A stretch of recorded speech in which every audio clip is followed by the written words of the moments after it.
Welcome back, everyone. I really hope that break you're able to stretch your legs, go get a snack, get some water, maybe even do some chair yoga, whatever it is you need it to do. I really hope you are able to do it. And so, once again, welcome back to the M4BL track of the Keep It 100 campaign. Next, coming to the stage, we have the Paris Hatcher, who's going to talk to y'all about the amazing work that she's leading over at M4BL, and that's abolishing patriarchal violence.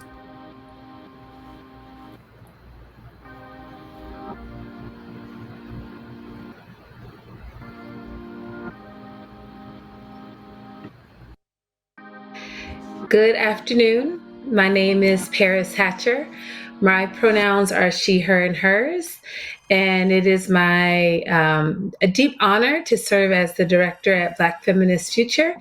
We are a national organization committed to amplifying the power and brilliance of Black feminist leaders, organizations, and movements in the U.S. and across the diaspora, as well as one of the anchor organizations of the BFF on the Abolishing Patriarchal Violence table, and leadership within the M4BL ecosystem. So again, I'm glad to be here with everybody today talking about something that's really important and also around a priority that we're focusing on at M4BL. So how do we get started? So one, I would say that the Abolishing Patriarchal Violence table is in the vein of the abolitionists before us, as well as contemporary abolitionists who have had a bold vision around how our world should be and have never stopped in making that vision a reality. So, for, many Black folks, all Black folks in the U.S. for a period of time, we were during, chattel enslavement, and there were those many incredible Black folks that were like, we will be free, had a vision. We had organized towards that goal. Currently, we are working to abolish the systems of prisons and policing. Also in that same vein, we believe that a world without sexual violence, intimate partner violence, harm that happens to children, all types of patriarchal violence is a world, we can live in that world as well. And that we must have the same fervor, the same energy to abolish the systems, the behaviors, and the policies that uphold patriarchal violence. So a little bit about this table. So we are one of the new tables at M4BL. It is anchored by incredible organizations like Freedom Inc. and Southerners on New Ground. We have an incredible collection of Black folks who are working to get our folks free. We are cultural workers. We are communication strategists, organizers, folks who work on building networks for therapists. We also are folks who work with a variety of Black communities, from focusing on Black girls, women, gender expansive folks who focus solely on Black men and boys, all thinking about how we can get more free.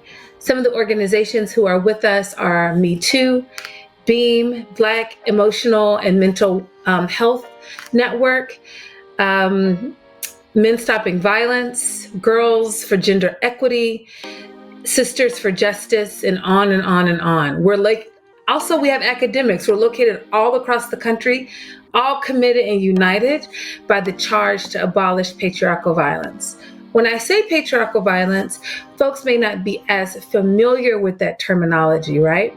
It can seem really jargony, and it's not new. I would say that for some context, folks have been talking about this for a long time. So, for example, Bell Hooks in the early 90s was talking about patriarchal violence instead of just saying gender-based violence.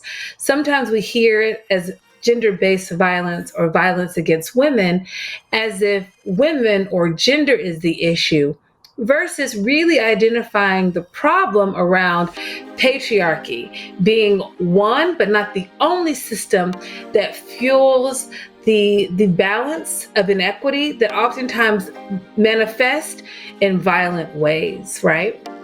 I think if you think about it this way, that the problem is so pervasive, y'all.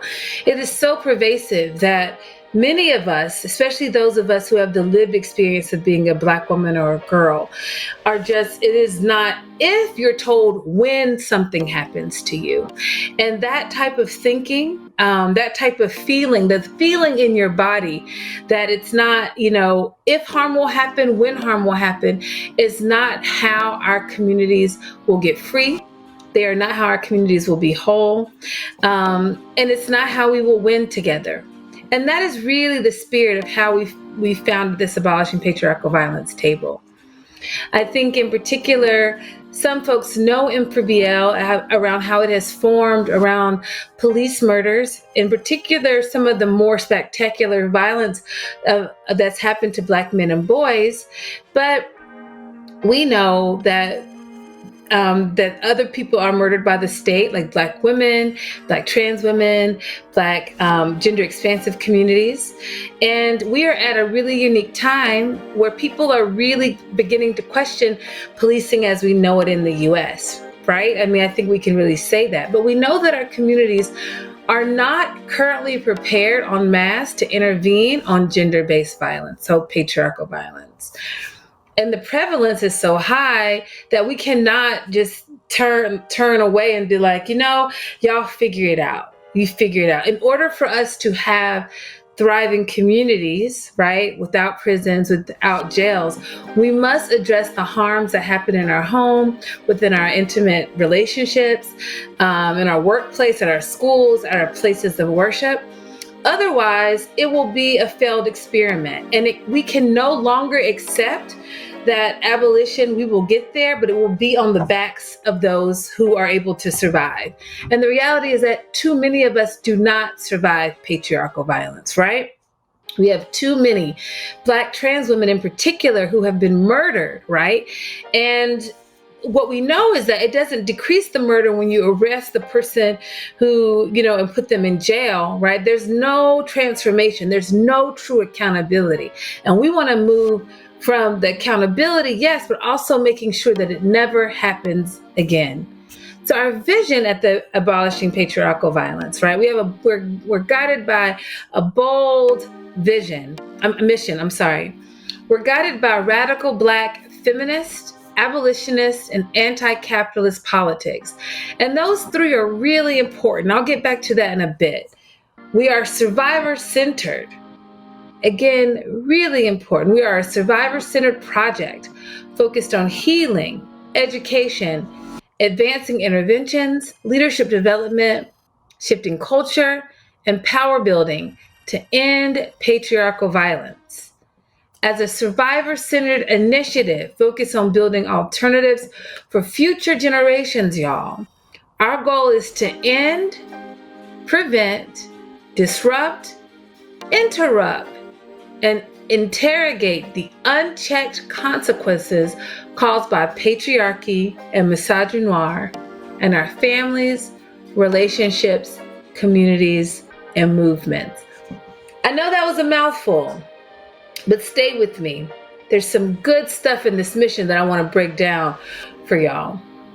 So when we say that we're guided by radical feminist, abolitionist, and anti-capitalist politics, it really helps inform why we are addressing the solutions, which are false solutions that we have right now, which is call 911, send someone to jail, doesn't work. One thing that we know for sure is that those who are survivors, most likely, especially for Black survivors, do not call nor trust law enforcement for justice, right?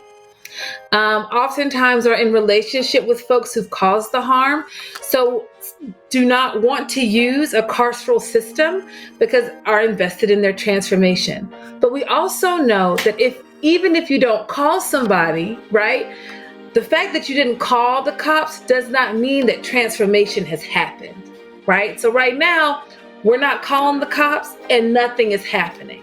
So we must have other systems in place. Policing, as we know it, It's capitalist, it's racist, and it's patriarchal. And that's why we are saying we're feminist, right? We understand that policing and society is patriarchal. We also know that it's white supremacist. Abolitionist, meaning that we want full, whole, holistic solutions around policing, around not policing, but around transformation and accountability, that we do not believe in carceral solutions. And we're anti-capitalist, meaning that one of the big drivers, right, of variety of violence is capitalism, this economic system that is bent on exploitation.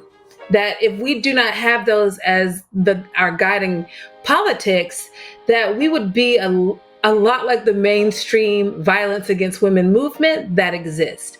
And that movement is deeply embedded with law enforcement, deeply embedded with what I would call false solutions, and deeply and not as invested in accountability and transformation of whole communities.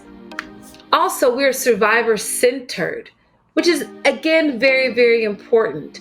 We believe that survivors, we have the lived experience to build work, to guide work, and that oftentimes work around ending violence against women can be done I'm an advocate, right? So advocates are not seen, advocates don't have necessarily the lived experience, right? So they advocate on behalf of.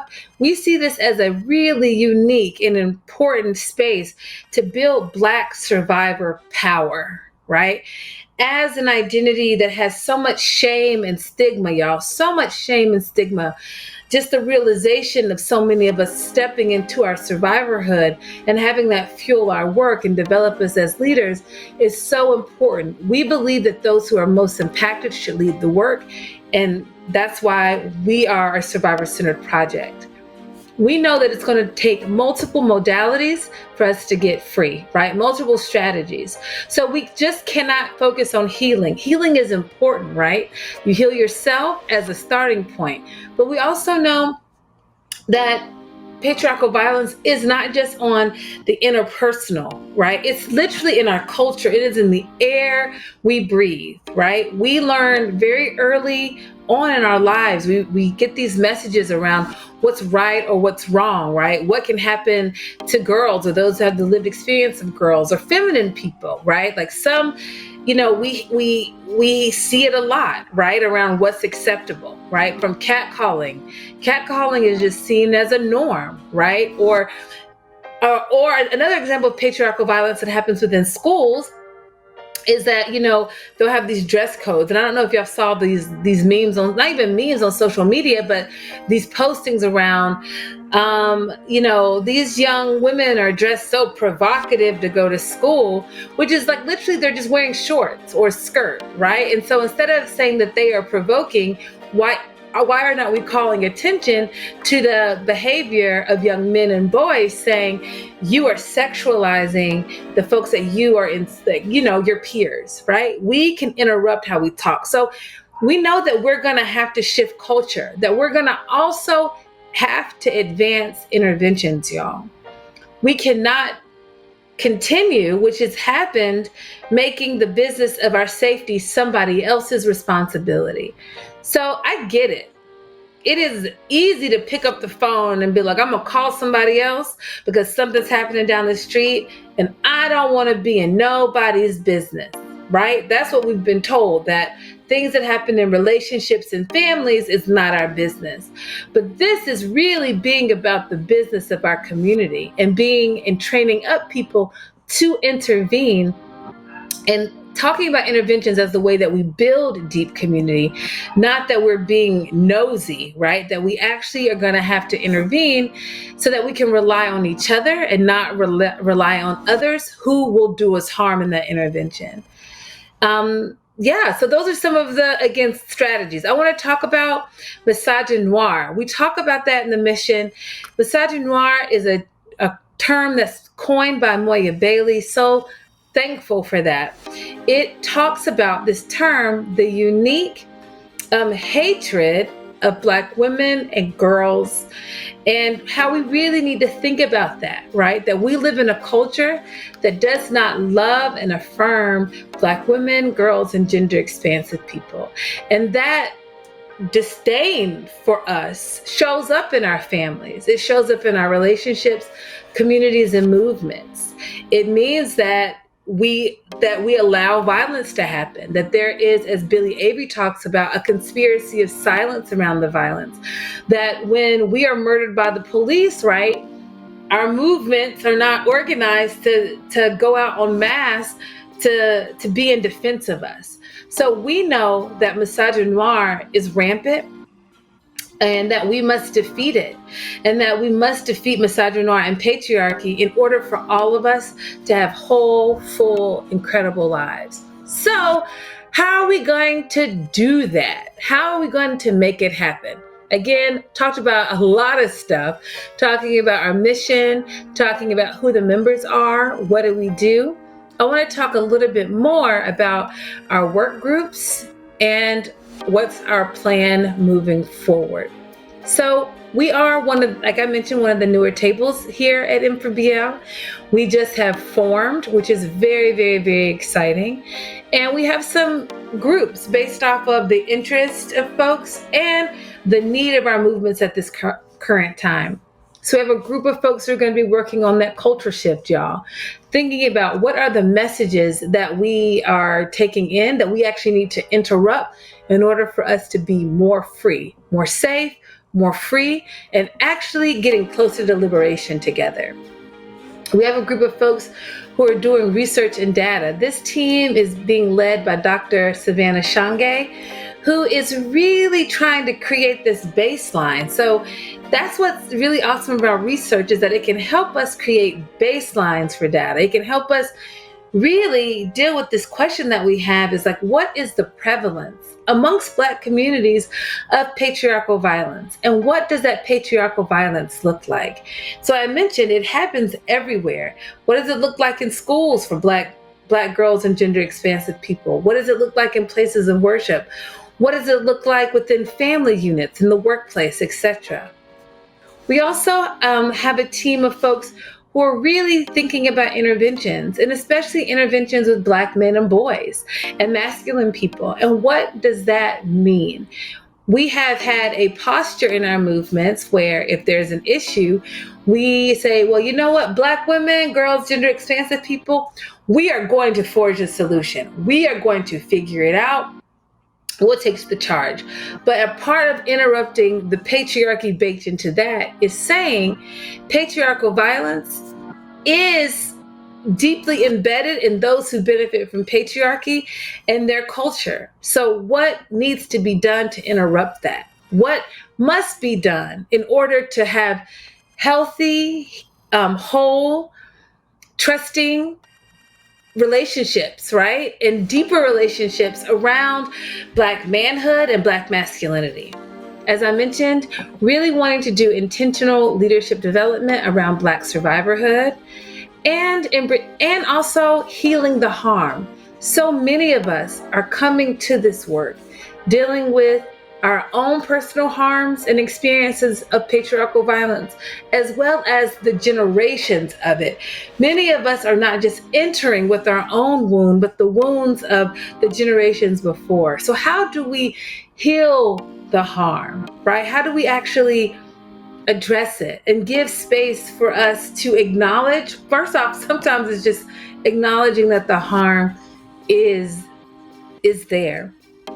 And then I think, I don't know if I mentioned this one. I didn't. Experiments and solutions. So this summer or early fall, the Abolishing Patriarchal Violence table will be kicking off our fellowship. And this will be a fellowship for organizations who are already on our table, who really want to deepen around the experiments and solutions. They'll be working with the research team, where each of the groups, I think we'll have about 5 to 7 fellows that will be in the field, and we'll be doing some intake around what already are the solutions that are happening. We have brilliant brilliant work, incredible, rigorous work by Miriam Kaba and Ajaris Dixon and Shira Hassan and so many folks who have been thinking about this very same thing. We have this book called Fumbling Towards Repair that Miriam Kaba and Shira Hassan have put together as this workbook. Like, you work through it around how do we actually do these interventions. So we want to do deep dive interventions to figure out what is it going to take, right? So who's already doing those interventions? What works? Who are people going to? If you don't call the cops, maybe you don't call the cops, but maybe there's an auntie down the block that people know to go to because it's a safe space. And also, how do we replicate these solutions? I'm of the mindset that what it's going to take is literally a block by block approach. And then moving from block by block to house by house or house to every other house to let folks know that I am a place, right? My space is a space that you can come to, that can be a refuge for you, that we can do some planning, some safety planning for you, and also help you step and move from someone who is a victim to survivor, right? So we are excited to be launching some of these experiments and solutions, not just leaving our communities empty-handed and say, hey, we're going to be abolishing police and prisons, but you're going to have to figure out this patriarchal violence stuff on your own. We can no longer do that. That can no longer be how we are moving in this space. And so it might be a good time. I've been talking about patriarchal violence a lot, and we have a chunk of time left to just really be like, so what is patriarchal violence? And it's like, I'm starting maybe in a backwards place, starting, here. But we landed at this, like I mentioned, bell hooks as a big inspiration. In 2019, Black Feminist Future, along with Collective Action for Safe Space, Freedom Inc., and Stand With Black Women, hosted a Abolishing Patriarchal Violence Innovation Lab in Chicago. We invited about 20 organizations who are working with a variety of communities who are all thinking about these big questions around what's patriarchal violence and what can we do to end it, right? So from BYP 100's She Safe, We Safe, She Safe campaign, to folks who are doing work with sex workers, folks who are doing work with elders who are survivors, people working with young people. Let's come together to also actually define what we mean when we talk about what is patriarchal violence. You can find this resource on Black Feminist Future's website page. It's on our resource tab. It's an issue, so it's a good link. You can share it. It's been really helpful. And so just to give you an overview of like, what do we mean? Also, I want to share that Dr. Beth Ritchie's work, humongous shout out to her and her scholarship. Our work would not be possible without all the work that she's done, including her work arresting justice and the brilliant scholarship as well as activism around Insight Women of Color Against Violence, and how we think about abolition, right? There would not be abolition. Your favorite abolitionists are Black feminists, and we must remember that abolition is because of Black feminism. So shout out to Black feminists and feminisms always.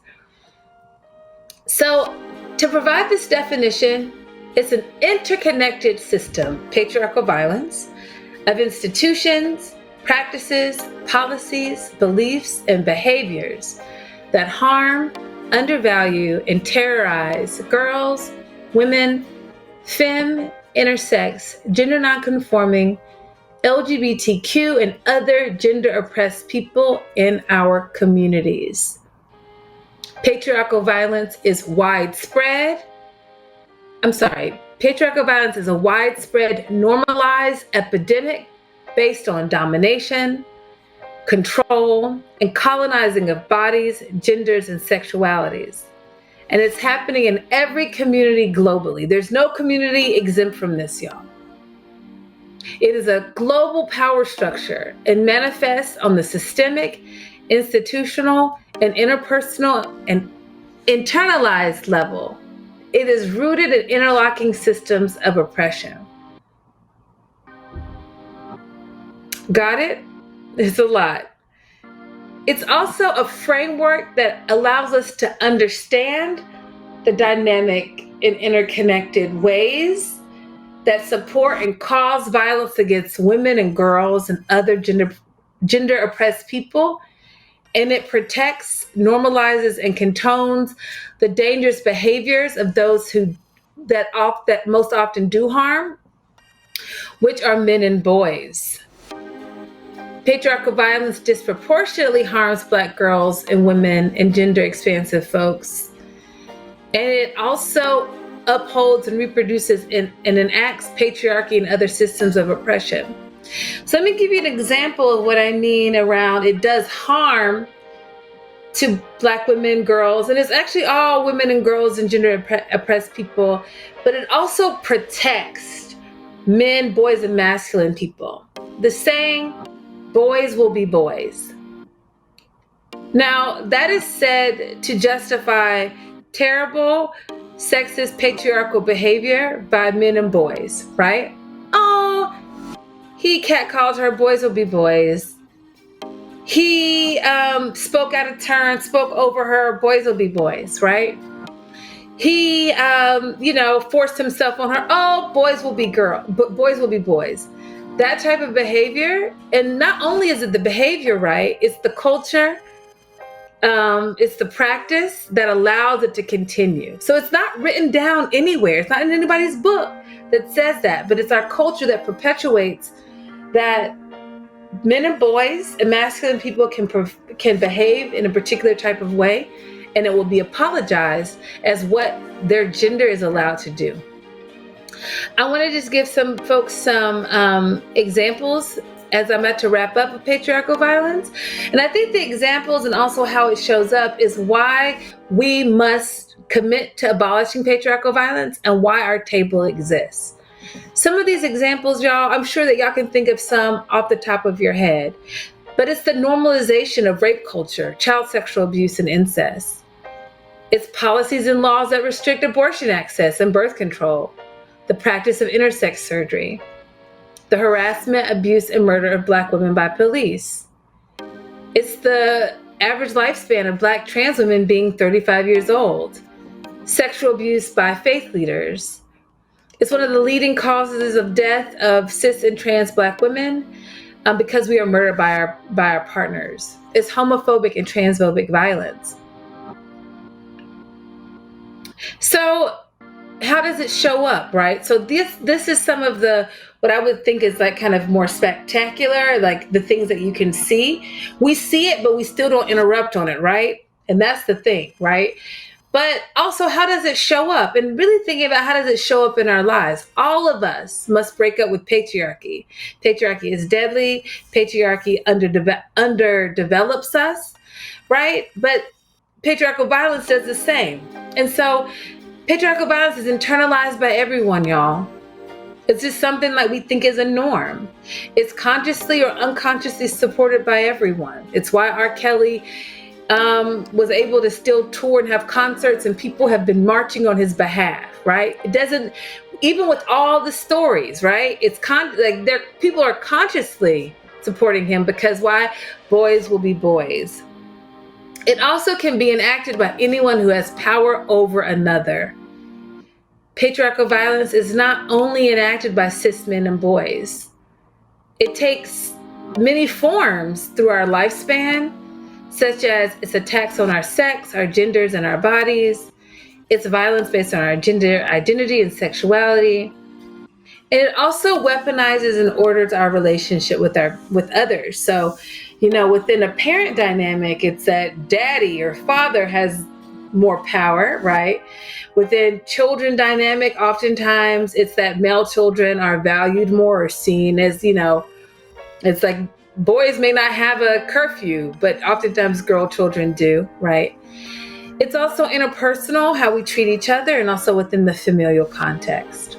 So with all that we're up against, while I close, I'm sure you can hear our charge around why it is so important that we commit to abolishing patriarchal violence. It is rampant, y'all. And it is something that we cannot be passive about. 26 million people hit the streets last year in defense of Black life. And when we really are saying we are building a movement for Black lives, we mean every single Black person.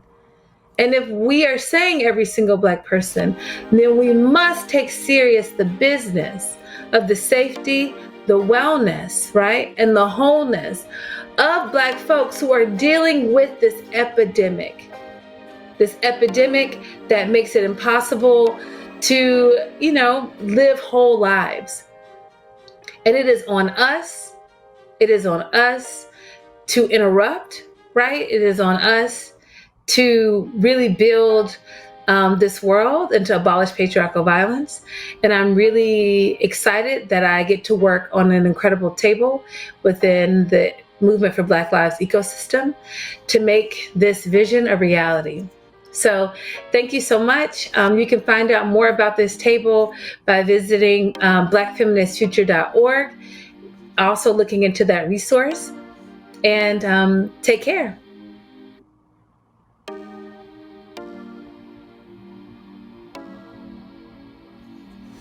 So much brilliance and so much knowledge from the Paris Hatcher.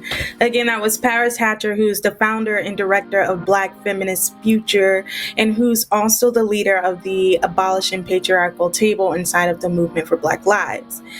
If you want to know more, go visit blackfeministfuture.org. If you want to get involved with all the beautiful work that's happening inside of the Movement for Black Lives, just text DFIND to 90975. Again, that is DFIND to 90975. Thank you so much for joining us, and I hope you enjoy the rest of your time here for the Keep It 100 campaign, sponsored by the Frontline.